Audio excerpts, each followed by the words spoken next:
오늘 예배를 통해 함께 은혜 받으실 하나님의 말씀은 마가복음 4장 1절에서 20절의 말씀입니다. 마가복음 4장 1절에서 20절의 말씀 우리 교독하도록 하겠습니다. 예수께서 다시 바닷가에서 가르치시니 큰 무리가 모여들거늘 예수께서 바다에 떠 있는 배에 올라 앉으시고 온 무리는 바닷가 육지에 있더라.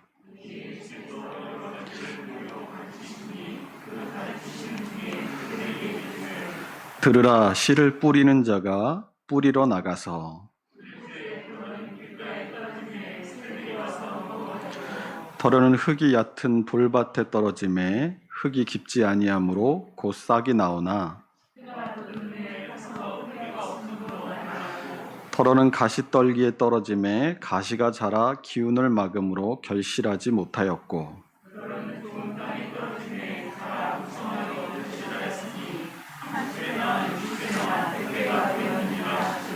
또 이르시되 들을 귀 있는 자는 들으라 하시니라.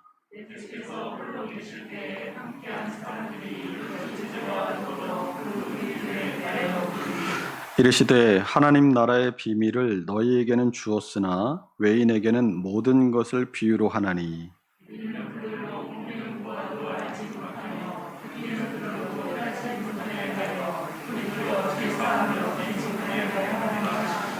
또 이르시되 너희가 이 비유를 알지 못할진대 어떻게 모든 비유를 알겠느냐. 말씀이 길가에 뿌려졌다는 것은 이들을 가리킴이니 곧 말씀을 들었을 때에 사탄이 즉시 와서 그들에게 뿌려진 말씀을 빼앗는 것이요.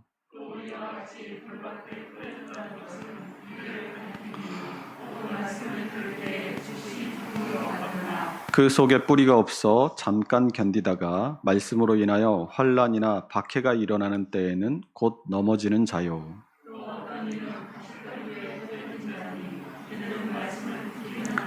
세상의 염려와 재물의 유혹과 기타 욕심이 들어와 말씀을 막아 결실하지 못하게 되는 자요.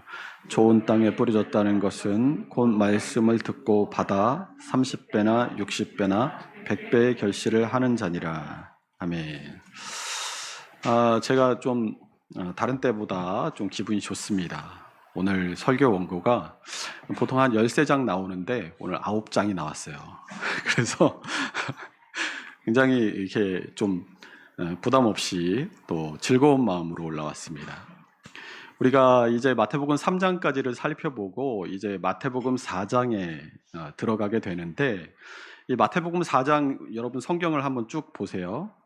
제일 먼저 씨 뿌리는 자의 비유가 나오죠. 그리고 등불과 등경의 비유, 그리고 씨가 자라나는 비유, 그리고 겨자씨 비유의 네 가지 비유가 이 마가복음 4장에 등장합니다. 이 같은 비유들이 등장하는 마태복음 13장에 보면 이 마태복음 13장은 특별히 이 별명이 천국 비유장이라고 합니다. 그래서 이 마태복음 13장은 7개의 비유가 질서정연하게 기록되면서 천국은 이런 곳이다라는 것을 말씀합니다. 씨 뿌리는 자의 비유, 또 겨자씨, 누룩의 비유, 또 가라지 비유, 밭에 감추인 보화의 비유, 또 진주 비유, 그물 비유, 이렇게 7가지의 비유를 통해 천국을 설명해 줍니다. 그래서 이 마태복음 13장은 이 7가지의 비유들을 말하면서 계속해서 천국은 또 천국은 이런 말들로 이 천국에 대해서 말을 해주죠. 그런데 오늘 본문이 이 마가복음 4장에서는 이 마태복음 13장에 나오는 7가지의 천국 비유 가운데 씨 뿌리는 자의 비유와 겨자씨 비유 이 2가지만 등장합니다. 그리고 마태복음 13장이 천국은 이라는 말이 7번 반복되는 것에 반해서 마가복음 4장에서는 하나님의 나라라는 말이 3번 등장합니다. 또 자라나는 씨의 비유인 마가복음 4장 26절에서 29절을 보면 거기서도 역시 26절에서 또 이르시되 하나님의 나라는 이라고 되어 있어서 이 마가복음 4장의 비유들이 목적이 하나님의 나라, 이 천국에 대한 비유로구나라는 것을 우리로 알게 해줍니다. 예수님은 이 천국에 대해서 비유로 말씀하시는데 그 이유는 사람들이나 제자들이 천국을 본 사람이 없죠. 천국을 본 사람이 없습니다. 그래서 있는 그대로 이 천국을 묘사한다면 그들이 알아들을 수가 없기 때문입니다. 그래서 뭔가를 설명할 때 그 설명을 듣는 상대방이 익히 잘 알고 있는 것을 비유해서 상대방의 이해를 돕기 위한 설명의 방법이 비유법인데, 예수님은 이 천국이 어떤 곳인지 전혀 모르는 사람들에게 이 천국에 대한 이해를 돕기 위해 이 비유를 통해서 설명하고 계신 것이죠. 마가복음 4장 33절이 이것을 말씀해 줍니다. 우리 함께 읽어보겠습니다. 예수께서 이러한 많은 비유로 그들이 알아들을 수 있는 대로 말씀을 가르치시되, 예수님께서 비유로 말씀하신 목적은 이것 외에 한 가지가 더 있습니다. 우리 마가복음 4장 10절과 10절에서 12절을 함께 읽습니다. 예수께서 홀로 계실 때에 함께한 사람들이 그 비유에 대해 물으니 이르시되 하나님 나라의 비밀을 너희에게는 주었으나 외인에게는 모든 것을 비유로 하나니 이는 그들로 보기에는 보아도 알지 못하며 듣기는 들어도 깨닫지 못하게 하여 돌이켜 죄사함을 얻지 못하게 하려 함이라 하시고, 이 천국의 비밀은 감추어져 있는 것입니다. 여기서 이 감추어졌다라는 것은 우리가 비밀이라고 하면 흔히 알고 있는 이 시크릿이 아니라 신비를 말하는 미스터리라는 말입니다. 이 시크릿과 미스터리의 차이가 무엇이냐면, 이 시크릿, 비밀은 말을 하게 되면 알기 때문에 감추는 것, 그것이 비밀이죠. 그런데 미스테리는 감추어진 그것이 설사 환하게 드러난다고 하더라도 그게 뭔지 잘 모른다는 차이가 있어요. 천국이 비밀이다, 그러니까 천국이 미스테리다라고 하는 것은 천국에 대해서 알려줘도, 밝히 다 보여줘도 그것을 잘 모른다는 거죠. 그래서 아무리 이 복음을 전하고 하나님의 말씀을 자세히 풀어 가르쳐도 그것을 믿는 사람이 있고 믿지 않는 사람이 있습니다. 천국의 비밀을 드러내놓고 알려주어도 믿는 사람이 있고 믿지 않는 사람이 있다는 것이죠. 예수님은 이 천국의 비밀을 사람들을 향해서는 비유로만 말씀하시는데 그분의 제자들에게는 이 비유를 풀어서 설명하십니다. 이것은 천국이 하나님께서 택하시고 부르신 사람들에게만 허락된 것임을 보여주는 것입니다.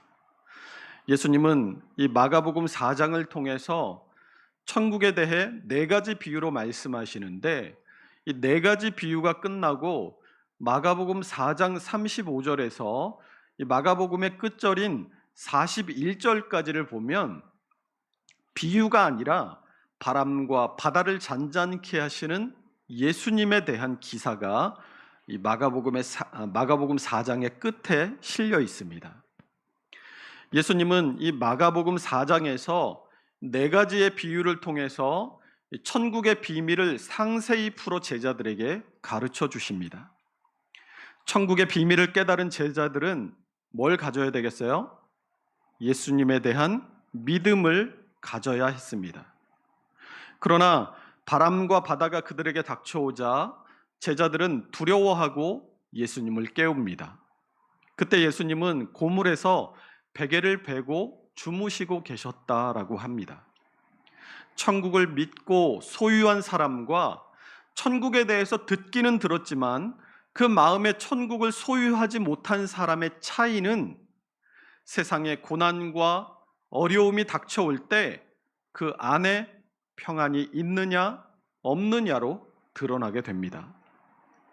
천국에 대한 비밀을 소유하고 그것을 믿는 사람은 세상의 고난과 어려움 속에서도 주님이 주시는 평안을 받아 누리며 안전할 수 있는 것입니다.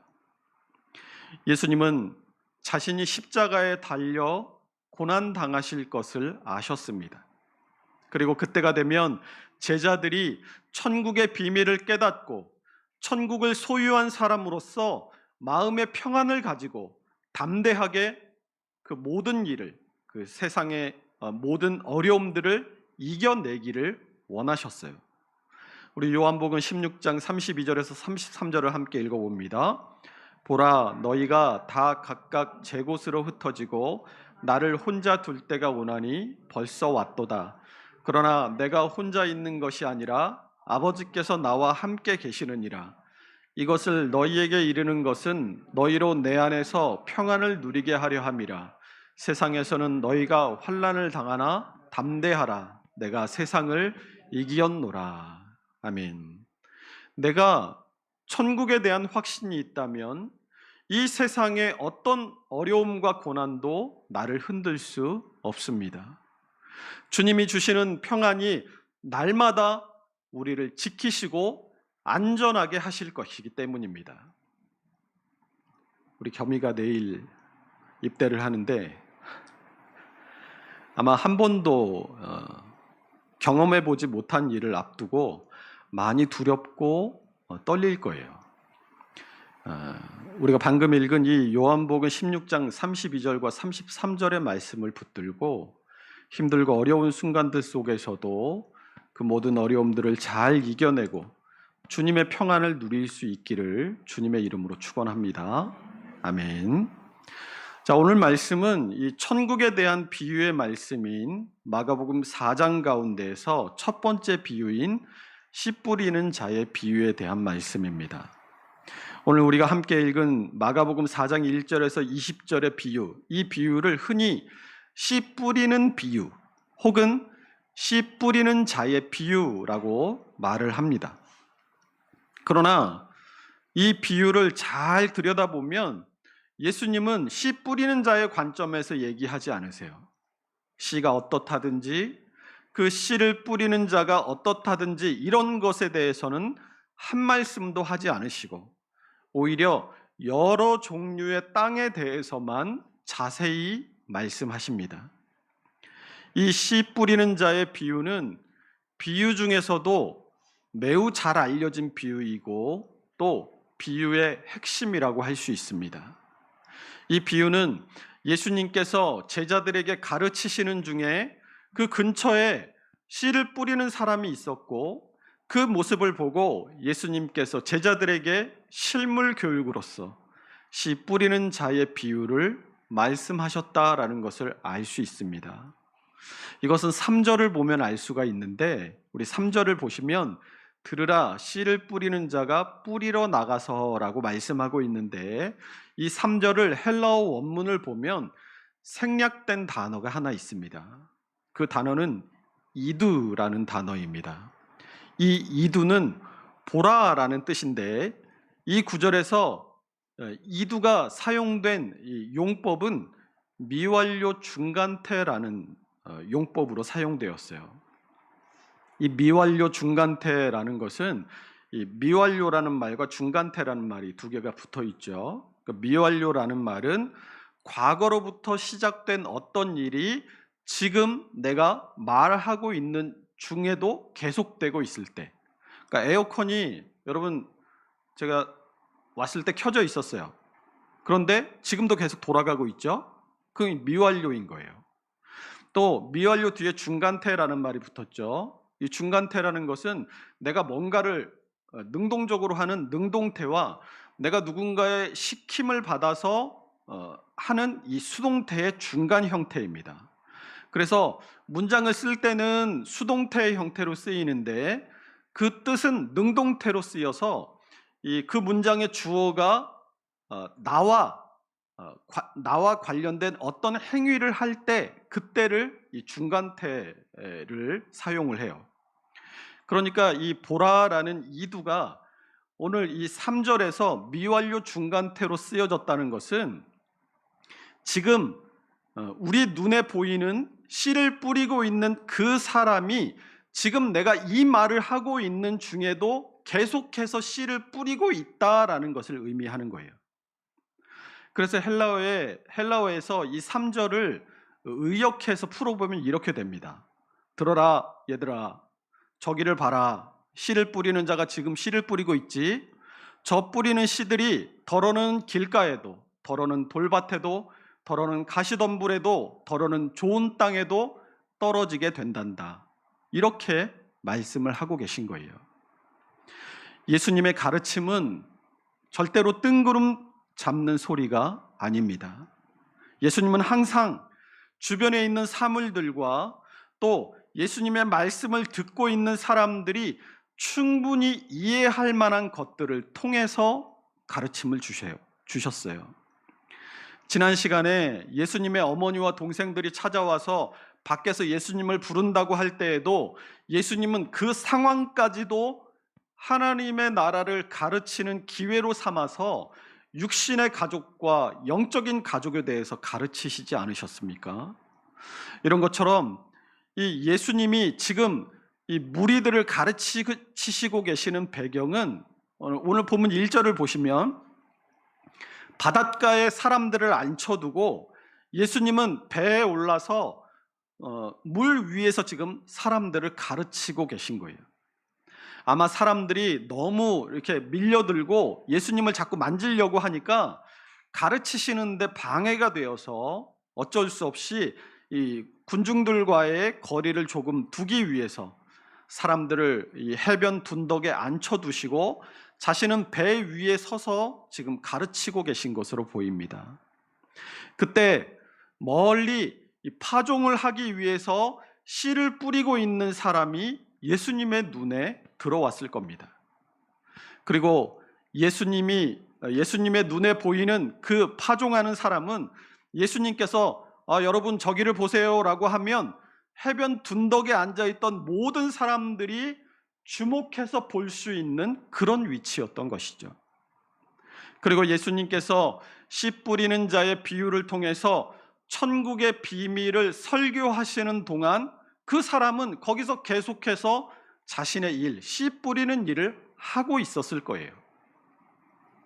거기 앉아있는 사람들 치고 씨 뿌리면 그것이 자라나고 결실해서 추수한다는 것을 모르는 사람이 있었겠습니까? 예수님은 그들의 실생활과 아주 밀접한 예를 들어서 그리고 또 지금 그들의 눈앞에 보이는 실물을 들어서 예수님은 천국에 대해서 가르치고 계신 겁니다. 그런데 우리가 생각하는 파종법과 당시 이스라엘의 파종법은 좀 다릅니다. 우리는 밭고랑을 먼저 만들고 그 밭고랑에 흙을 조금 파서 거기다가 씨를 넣고 흙을 덮죠. 저도 설교를 준비하면서 좀 찾아봤는데 이 파종의 방법에 크게 3파, 초파, 전파 이런 것들이 있다고 하더라고요. 3파는 이렇게 흩어서 뿌리는 파종법을 3파라고 합니다. 그러니까 손에 쥐고 이게 사이로 후루룩 뿌려서 파종하는 것인데 보통 이렇게 간격이 따로 필요 없는 쑥갓, 시금치, 얼갈이 배추 이런 것들 이제 잎을 먹는 엽채류들을 심을 때 이 3파 흩어 뿌리는 방법으로 파종을 한다고 합니다. 저만 모르고 있었죠? 여러분 다 아시는 건데 제가 얘기하는 건 아니겠죠? 두 번째는 이 초파라고 하는데 이 초파는 줄뿌림이라는 말로 부르더라고요. 그래서 한 줄로 우리가 밭이랑을 만들고 거기다 한 줄로 쭉 종자를 이렇게 심는 방식을 초파라고 합니다. 보통 작물이 이렇게 자라났을 때 그 작물의 크기를 생각해서 그 작물의 크기에 1.5배 정도 띄워서 이렇게 파종을 한다고 합니다.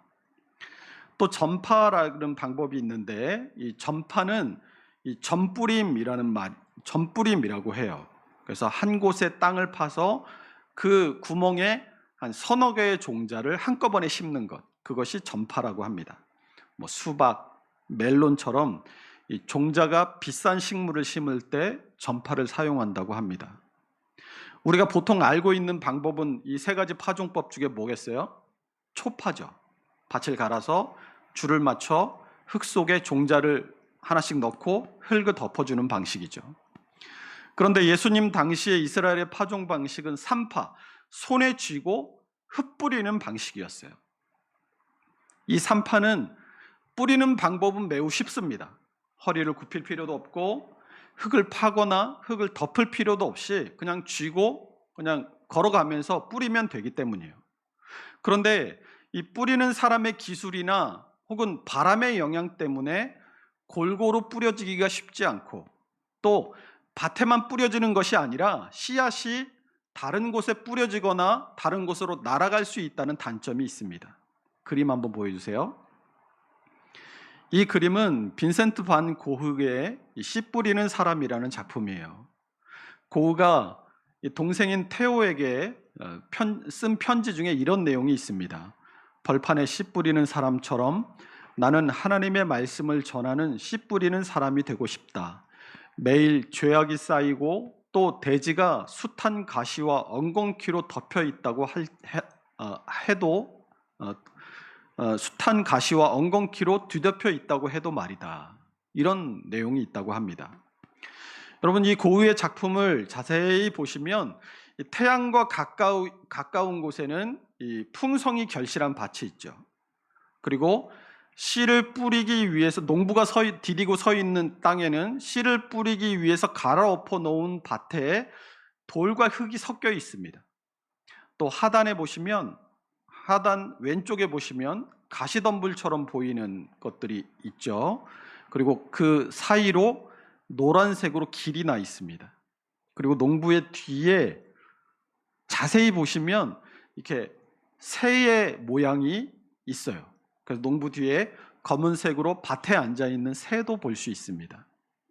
이 고흐의 그림이 4가지의 밭을 한 장의 그림 안에 모두 묘사하고 있듯이, 사실은 우리 주변에서 흔히 볼 수 있는 우리 주변의 농지들만 봐도 이 4가지 밭이 명확한 구분을 가진 경계로 나뉘어져 있는 것이 아니라 거의 하나인 경우들을 많이 보게 됩니다. 이해를 돕기 위해서 다른 그림을 하나 보세요. 밭에 왔다 갔다 하느라고 다져진 흙길이 있죠. 그리고 그 곁에 농지로 적합하지 않아서 밭에서 주운 돌이나 자갈 같은 것을 쌓아두는 귀퉁이도 있고, 또 그 돌들 주변에는 잡초나 덤불이 자라고 있습니다. 그런 곳에서 갈아놓은 농지에만 씨를 흩뿌리는 것은 기대하기가 어렵죠. 아무리 기술이 좋아도 갈아놓은 농지 외에 반드시 씨앗이 다른 곳에 뿌려지게 됩니다. 오늘 본문에서 이런 배경을 4가지 밭으로 표현하고 있습니다. 길가밭, 흙이 얕은 돌밭, 가시떨기, 좋은 밭, 이 4가지입니다. 방금 드린 말씀처럼 이 농부가 흙 뿌리는 씨는 어디에도 떨어질 수 있습니다. 어딘가로 떨어진 씨앗이 그 밭의 특징에 따라서 그 씨의 결과가 결정되듯이, 천국 복음이 불특정 다수의 세상 모든 사람들을 향해서 선포되고 그 천국 복음에 대한 반응은 제각각이에요. 이것은 사실 이 전도를 해본 사람이라면 이 4가지 밭과 그 결과물에 대해서 충분히 이해하고 공감할 만한 내용입니다. 나가서 노방 전도를 하든 아니면 가까운 사람에게 관계 전도를 하든 복음을 전하면 이 4가지 밭의 형태가 그대로 드러나게 돼요. 먼저 4장 11절 보세요. 뿌리는 자는 말씀을 뿌리는 것이라 라고, 이 말씀을 뿌리는 것은 복음을 전하는 행위로 말하죠. 이 말씀을 뿌리는데 그 말씀이 길가에도 뿌려집니다. 15절 보세요. 말씀을 들었을 때에 사탄이 즉시 와서 그들에게 뿌려진 말씀을 빼앗는 것이요 라고 말씀하는 것처럼, 복음을 전하면 복음을 그 즉시 거절하고 튕겨냅니다. 또 복음을 전하면 돌밭에도 뿌려져요. 16절입니다. 말씀을 들을 때에 즉시 기쁨으로 받으나 그 속에 뿌리가 없어 잠깐 견디다가 말씀을 인하여 환난이나 박해가 일어나는 때는 곧 넘어지는 자요. 처음엔 전도를 받아서 교회에 나오지만 그 교회 안에서 무슨 일인가가 생기면 이거 내가 혹시 교회에 나와서 나한테 이런 안 좋은 일이 생긴 거 아닐까 하는 그런 미신적인 믿음으로, 막연한 믿음으로 이 복음을 포기해 버리는 사람이 있다는 거죠. 혹은 교회 생활하다가 시험에 들면 내가 이러려고 교회 왔냐? 이러면서 신앙을 버린다는 거예요. 세 번째는 가시떨기에 떨어집니다. 18절입니다. 이들은 말씀을 듣기는 하되 세상의 염려와 재물의 유혹과 기타 욕심이 들어와 말씀을 막아 결실하지 못하게 되는 자요. 예수만 믿으면 된다고 해서 교회 왔는데 와보니까 주일날 놀러도 못 가고 헌금도 해야 되고 이것저것 너무 제약이 많은 것 같은 거예요. 그래서 뛰쳐나갑니다. 내가 세상에서 그동안 즐기면서 살아왔던 거 그거 못 잊어서 신앙을 버리는 거예요. 그리고 마지막으로 좋은 땅에 떨어지기도 합니다. 20절입니다. 함께 있습니다. 좋은 땅에 뿌려졌다는 것은 곧 말씀을 듣고 받아 30배나 60배나 100배의 결실을 하는 자니라. 전도를 받든 아니면 모태신앙이든 지금 내가 교회를 잘 출석하고 신자로 살아가고 있으니까 나는 좋은 땅이겠구나. 맞습니까? 아니에요. 천만의 말씀입니다. 그게 좋은 땅의 조건이 아니죠. 20절 잘 보세요. 말씀을 받아서 30배든 60배든 100배든 결실을 할 때 그때 비로소 그 땅은 좋은 땅인 겁니다. 왜 차이가 있습니까? 우리의 성화가 이 30배, 60배, 100배 이 결실의 차이가 있는 이유는 우리의 성화가 각 개인마다 차이가 있는 것처럼 결실에도 차이가 있기 마련이라는 거예요. 누구는 신앙이 저만치 가 있는데 나는 신앙이 늘 제자리 걸음인 것 같은 그런 느낌을 받으실 때도 있죠. 말씀을 듣고 그 말씀대로 따라 살려고 노력하면서 그 노력 중에 한 알이든 100알이든 열매가 있다면 그 땅은 좋은 땅인 겁니다. 달란트 비유를 보세요. 우리 마태복음 25장 14절 15절 함께 있습니다. 또 어떤 사람이 타국에 갈 때 그 종들을 불러 자기 소유를 맡김과 같으니 각각 그 재능대로 한 사람에게는 금 5달란트를, 한 사람에게는 2달란트를, 한 사람에게는 1달란트를 주고 떠났더니, 이 주인은 멀리 떠나면서 그 종들에게 똑같이 같은 액수의 달란트를 나눠준 게 아니라 그 사람을 보고 그 사람의 재능대로 달란트를 줬어요. 재능이 큰 사람이 크게 남기는 것은 당연한 일입니다. 재능이 적은 사람이 적게 남기는 것은 그럼 뭐예요? 그것도 당연한 일이에요. 그런데 달란트 비유에서 책망을 받은 이유는 뭡니까? 재능을 활용하지 않았기 때문인 것이죠. 만약 1달란트 받은 종이 최선을 다해서 자신의 재능대로 1달란트를 남겼다면 주인은 반드시 그를 칭찬했을 겁니다. 어떤 사람은 이 달란트 비유를 보면서 1달란트 받은 종을 옹호하는 사람이 있어요. 이 사람의 말도 틀리지 않다라는 거예요. 만약 손해가 났으면 어쩔 뻔했겠냐라는 거죠. 만약 5달란트 맡은 종이 장사를 하다가 망했어요. 그러면 5달란트라는 어마어마한 투자금을 한 푼도 회수하지 못하고 손해가 막심했을 텐데 남겼으니까 다행이지 이득을 못 받거나 손해를 봤다면 5달란트 맡은 종은 주인이 돌아왔을 때 어쩔 뻔했냐라는 거예요. 여러분, 그런데 이 달란트 비유는 이 믿음과 행함에 대한 비유예요. 믿음의 주체는 주님이십니다. 그리고 믿음대로 살면 반드시 실패하지 않고 결실하게 됩니다. 이것이 주님의 진리예요. 비록 재화라는 것을 들어서 믿음과 행함을 설명했지만 믿음과 행함의 특징이라는 것은 믿음은 결코 실패하지 않고 반드시 행함을 통해 결실하게 된다라는 전제가 이 달란트 비유에 깔려 있는 겁니다. 그러니까 좋은 땅의 특징은 뭐라는 거예요? 어쨌든 간에 말씀의 결실이 있다라는 거예요. 사실 이 4가지 밭은 지금 여기 앉아 있는 저와 여러분의 마음에도 있습니다. 한 주간 동안 주일날 들은 말씀을 마음에 품고 묵상하고 기도하면서 말씀대로 살려고 노력하면 때로는 길가에 뿌려진 씨앗처럼 내 마음이 그 말씀을 싫어하고 튕겨내서 말씀과 전혀 상관없이 한 주를 살기도 합니다. 또 주일날 말씀을 들을 때는 아멘도 하고 고개도 끄덕여지고 감동도 받고 말씀대로 살아야지 하고 결심했는데 한 주간을 살아가면서 바쁘고 복잡하고 때로는 시비도 붙고 미운 사람도 생기면서 말씀은 어느샌가 내 마음에서 다 녹아져 사라져버리고 돌밭과 같은 마음으로 세상을 살다가 오는 거예요. 또 가시덤불도 마찬가지입니다. 믿음으로 살아야지 했는데 세상 것들이 너무 좋아서 믿음으로 살려는 마음이 어느샌가 저 멀리 훨훨 날아가 버리고 없습니다. 좋은 땅은 말씀을 듣고 그 말씀을 하나님의 말씀으로 받아 말씀대로 살겠다고 결심하고 그 말씀을 한 주간 동안 붙들고 말씀대로 살려고 애를 쓰는 것은 애를 씁니다. 어느 때는 말씀대로 살았다라고 생각될 때가 있죠. 그런데 어떤 때는 말씀대로 잘 살지 못한 것 같다고 생각할 때도 있습니다. 여러분 괜찮습니다. 괜찮아요.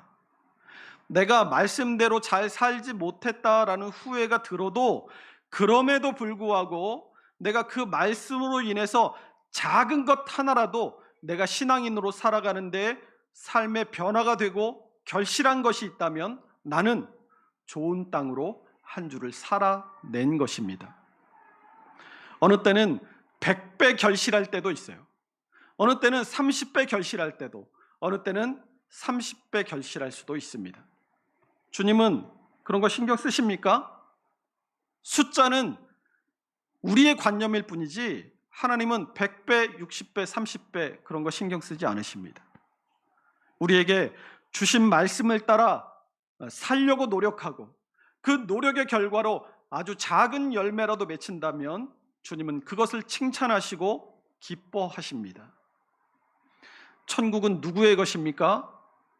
천국은 이렇게 주님의 말씀을 듣고 그 말씀대로 살려고 노력하고 작은 것이라도 결실하며 신앙의 결과물을 내는 사람에게 천국은 주어진 것입니다. 우리 모두가 천국을 소유한 하나님 나라의 백성이 맞습니까? 맞아요, 아니에요? 아멘. 우리가 이 아멘으로 대답하신 것처럼 내 안에 천국을 소유한 하나님 나라의 백성이 내가 맞다면 하나님의 말씀을 듣고 그 말씀대로 행하고 또 그 행함을 통해서 우리의 삶의 성령의 열매들이 조금씩이라도 날마다 맺혀가야 하는 것입니다. 우리 갈라디아서 5장 22절에서 24절의 말씀을 함께 읽고 말씀을 맺도록 하겠습니다. 함께 읽습니다. 오직 성령의 열매는 사랑과 희락과 화평과 오래 참음과 자비와 양선과 충성과 온유와 절제니 이 같은 것을 금지할 법이 없느니라. 그리스도 예수의 사람들은 육체와 함께 그 정욕과 탐심을 십자가에 못 박았느니라. 아멘. 이 말씀을 드린 우리 모두가 좋은 땅으로 매일을 살아가며 성령의 열매를 맺어가는 천국을 소유한 하나님 나라의 백성들이 다 될 수 있으시기를 주님의 이름으로 축원합니다. 기도하겠습니다.